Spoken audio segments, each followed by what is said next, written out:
on va parler de la technologie sondeur traditionnelle et notamment de la technologie Chirp. C'est vraiment la technologie qu'il faut privilégier pour trouver le poisson. Ici, on a notre fond exactement sous le bateau. On voit bien qu'il y a entre 5 et 6 mètres. Ça, c'est de la profondeur instantanée. Et on a un défilement d'image qui se fait donc de la droite vers la gauche. La barre d'instantané, c'est ici. Et donc, ce qui nous intéresse, c'est d'essayer de trouver, pratiquement sous le bateau, des échos de poissons. Il existe évidemment beaucoup d'autres technologies sondeurs.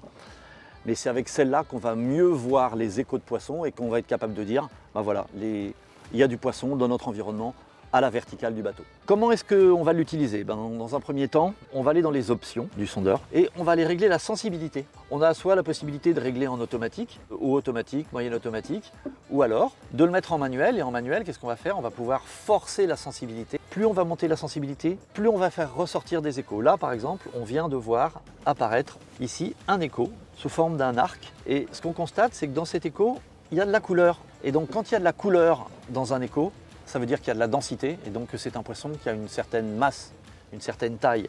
Les échos dans lesquels il n'y a absolument pas de couleur, ce sont des tout petits poissons fourrage, ça peut être même un morceau de goémon. On est dans une zone où il y a des petits bars, c'est typique d'un écho de petits bars.